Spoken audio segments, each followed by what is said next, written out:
नमस्कार, SBT news में आपका स्वागत है। पेश है 9 जनवरी रविवार सुबह 6:15 बजे राजस्थान की बड़ी खबरें। पांचों राज्यों उत्तर प्रदेश, पंजाब, गोवा, मणिपुर और उत्तराखंड में विधानसभा चुनाव का ऐलान कर दिया गया है।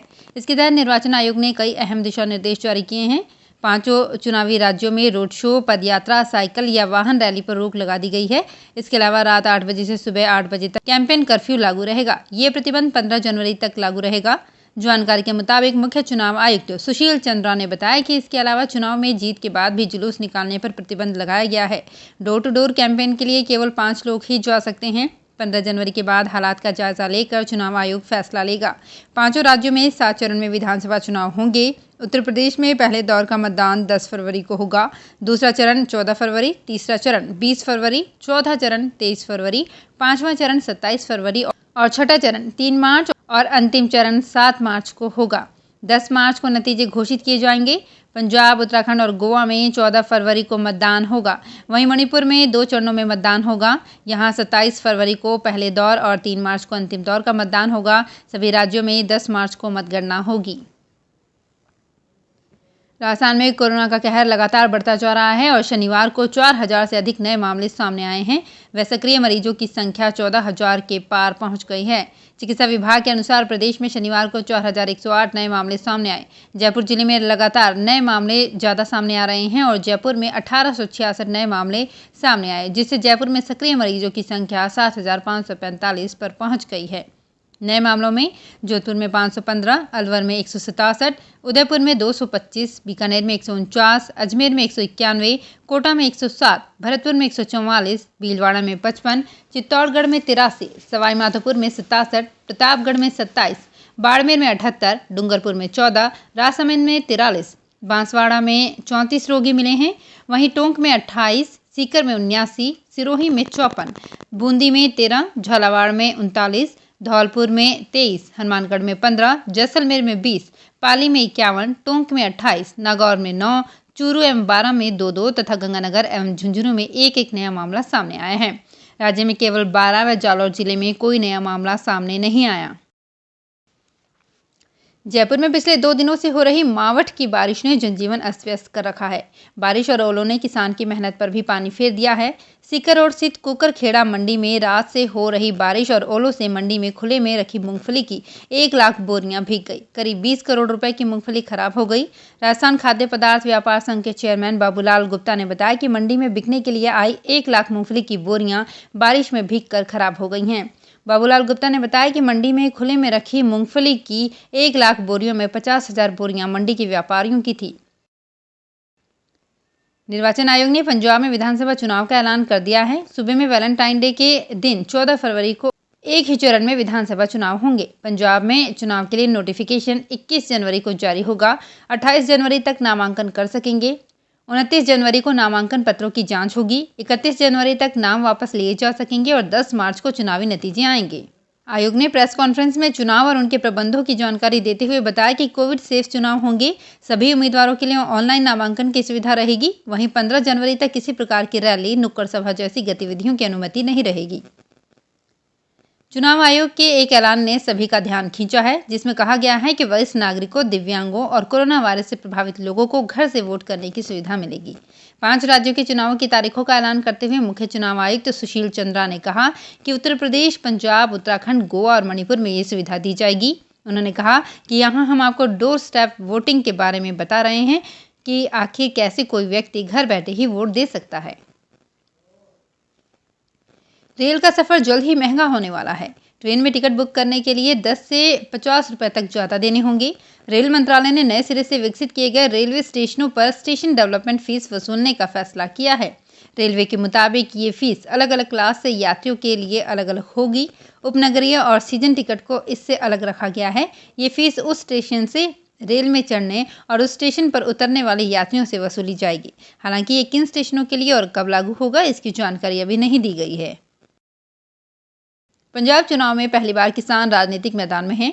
किसान आंदोलन की सफलता के बाद 22 संगठनों ने संयुक्त समाज मोर्चा बनाया है, जिसके जरिए वो 117 सीटों पर चुनाव लड़ेंगे।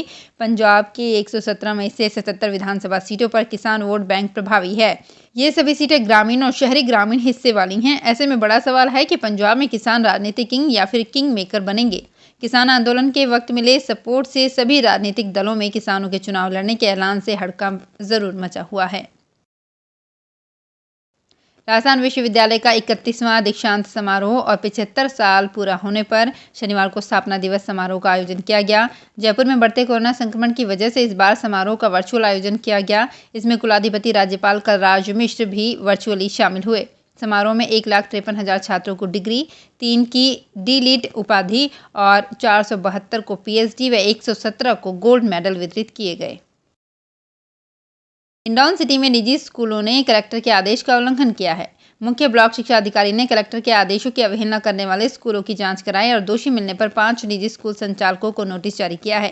कोरोना संक्रमण के बढ़ते केस और कड़ाके की सर्दी को देखते हुए कलेक्टर सिद्धार्थ सिहाग ने 2 दिन पहले कक्षा 1 से 8वीं तक की स्कूलों में से 7 से 17 जनवरी तक छुट्टी की घोषणा की थी। लेकिन निजी स्कूल संचालकों ने बच्चों को स्कूल बुलाया और कोरोना गाइडलाइन की अनदेखी करते हुए असुरक्षित तरीके से क्लासरूम में पढ़ाई कराई।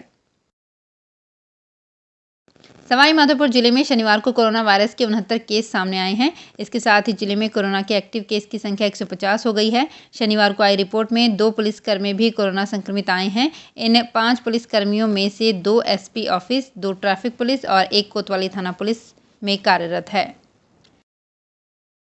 वेस्टर्न रेलवे की ओर से अजमेर मुंबई के बीच 9 जनवरी से 31 जनवरी तक 2 विंटर स्पेशल ट्रेनों का संचालन किया जा रहा है। ट्रेनों का संचालन वीकली होगा।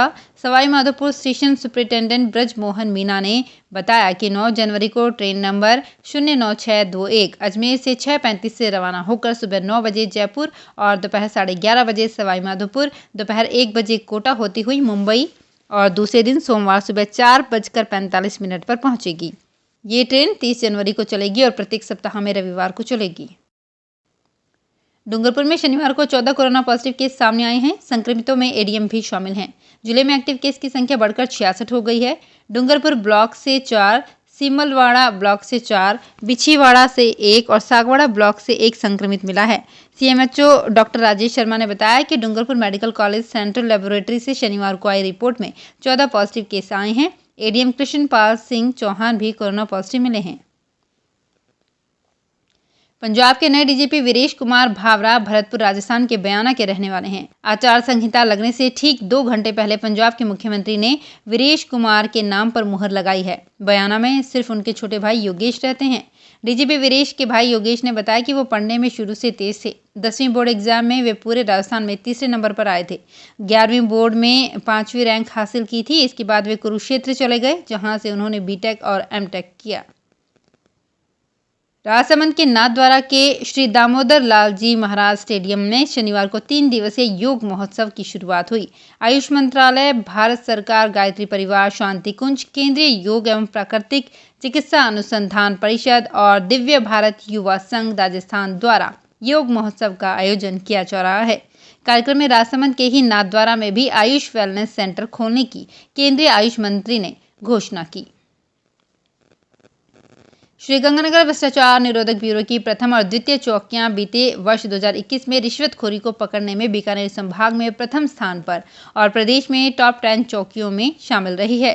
एसीबी की प्रथम चौकी के प्रभारी डीएसपी भूपेंद्र सोनी और द्वितीय चौकी के प्रभारी वेद प्रकाश लखोटिया के निर्देशन में स्टाफ ने बीते वर्ष 2021 में रिश्वतखोरी के 16 मामले पकड़े। दी गंगानगर केंद्रीय सहकारी बैंक लिमिटेड के पूर्व अध्यक्ष गुरवीर सिंह और ग्राम पंचायत 22 पीटीडी के तत्कालीन सरपंच प्यारे लाल सहित अनेक व्यक्तियों के खिलाफ आय से अधिक संपत्ति अर्जित करने और पद के दुरुपयोग के 2 मामले भी जांच के बाद बीते वर्ष एसीबी के जयपुर मुख्यालय में दर्ज किए गए। तो फिलहाल इस बुलेटिन में इतना ही। फिर हाजिर होंगे कुछ और बड़ी खबरों के साथ। एसबीटी न्यूज के और भी वीडियोस को देखने के लिए हमारे चैनल को सब्सक्राइब करें और नोटिफिकेशन पाने के लिए बेल आइकन को प्रेस करें।